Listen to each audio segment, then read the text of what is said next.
progressivement, on est en train de voir se défaire les États, se défaire les solidarités, se défaire l'altruisme, se défaire l'ensemble de ce qui crée des collectivités sans qu'aucune autre ne naisse, et dans lequel chacun d'entre nous est non seulement de plus en plus appelé à se débrouiller tout seul, parce que les États disparaissent, parce qu'aucune autre structure collective ne vient de remplacer, mais parce que de plus en plus même au-delà de cela, de moins en moins de limites sont mises à savoir ce qui va être marchand.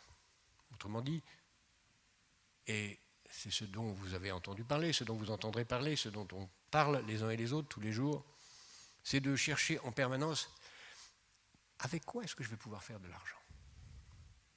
Qu'est-ce qui va pouvoir rapporter? Quel est le, si je le dis d'une façon honorable, plus française, disons, quel est le service que je peux rendre en étant rémunéré pour ça qui n'est pas encore rendu aujourd'hui? Virgule, en étant rémunéré pour ça.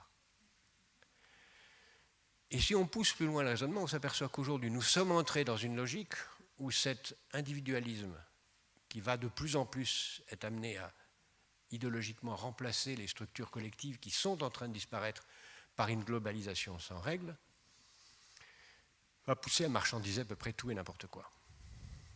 On voit aujourd'hui progressivement, non pas un monde qui évolue vers une société post-industrielle, comme on l'a raconté, avec beaucoup de bêtises, mais une société hyper-industrielle où les services deviennent des objets et non pas des services remplaçant les objets. On l'a dit tout à l'heure, le corps lui-même devient un objet de prothèse. Les relations entre les objets deviennent des objets qui se parlent, les objets parlent, et comme l'a montré un très joli film récemment, les objets parlent et les hommes parlent aux objets dans leur solitude, considérant les objets comme des équivalents des hommes, parce que les hommes eux-mêmes se transforment en objets. Et cette équivalence, c'est celle-là. Alors il faut bien sûr entreprendre, bien sûr savoir que le marché est en train de l'emporter, bien sûr s'y inscrire, mais pas comme Fabrice dans Waterloo. S'y inscrire en se posant la question de savoir, mais entreprendre quoi? Entreprendre pourquoi?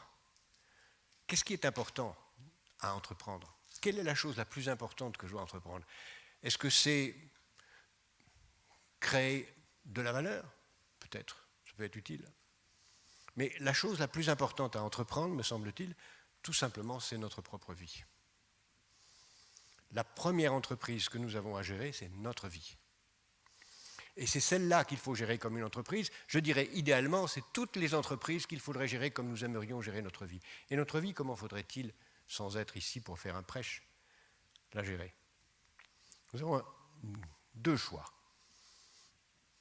Soit nous gérons notre vie comme une entreprise et nous la consacrons à gagner le maximum de richesses pour créer les conditions d'une vie matérielle la plus heureuse possible.